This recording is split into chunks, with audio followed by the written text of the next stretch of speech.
দেশ পরিচালনা করতে সংবিধান লাগবে, কিন্তু সেই সংবিধান ৭২-এর মুজিববাদী সংবিধান না। সেই সংবিধান শেখ হাসিনার সংবিধান না। সেই সংবিধান কোন দল বিএনপির সংবিধান না। দেশ পরিচালনার জন্য সংবিধান লাগবে, সেই সংবিধান হতে হবে জনগণের সংবিধান। আর সেই সংবিধানে জনগণের কথাগুলো থাকবে, তার অন্যথা আমরা হতে দেব না।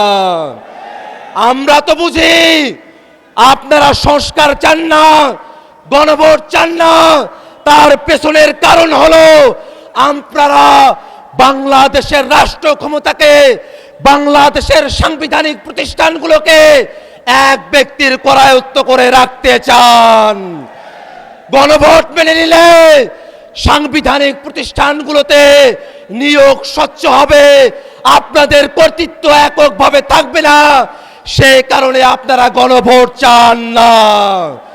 গণভোট মেনে নিলে তত্ত্বাবধায়ক সরকারের অন্তর্ভুক্তিমূলক সম্মিলিতভাবে একটা কাঠামো আসবে, আপনারা সেটা চান না।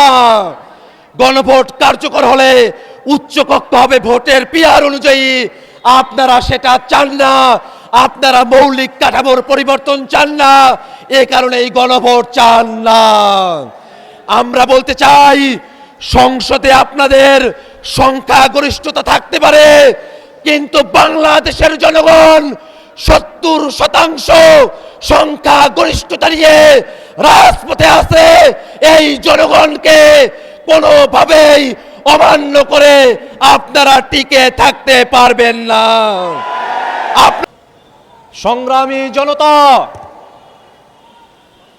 জনগণের ভোটে নির্বাচিত হয়ে সরকার গঠন করা বৈধ,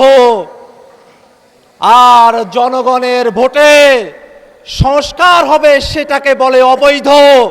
এমন দ্বিচারিতা বাংলাদেশের মানুষ সহ্য করবে না। ভাইরা আমার, আমরা সংস্কার পরিষদের কথা বলছি, এটা নতুন কোনো কথা নয়। ঐক্যমত্য কমিশনে ৩০টির উপরে রাজনৈতিক দল একমত হয়ে সকলে এক কথা বলে সংবিধানের টেকসই পরিবর্তনের জন্য, সংস্কার সাধনের জন্য, সংস্কারকে টেকসই করার জন্য সংশোধনী নয়, সংবিধান সংস্কার পরিষদের বিষয়ে সকল রাজনৈতিক দল আমরা একমত হয়েছিলাম। কিন্তু দুর্ভাগ্যের বিষয়, ভোটের আগে পর্যন্ত তারা ফরমালি গণভোটের বিপক্ষে বলে নাই, কিন্তু ভোটের পরে টুঠাট মেজরিটি পাওয়ার কারণে তারা জনগণের রায়কে বৃদ্ধাঙ্গুলি দেখানোর সাহস করছে। জনগণ গণভোটের মধ্য দিয়ে বাংলাদেশের রাষ্ট্র কাঠামোতে যে পরিবর্তন চেয়েছে, আজকে 2/3 ক্ষমতার জোরে তারা সেটাকে অমান্য করার পায়তারা করছে। ভাইরা আমার, তারা সংবিধানের কথা বলছে, আমরাও বলি তাদের পতন নয়, আপনাদের সুন্দর পদক্ষেপের অপেক্ষায় জাতিকে সাথে নিয়ে আমরা অপেক্ষা করছি। সংসদে, রাজপথে কথা হবে সংস্কারের জন্য। ইনকিলাব জিন্দাবাদ।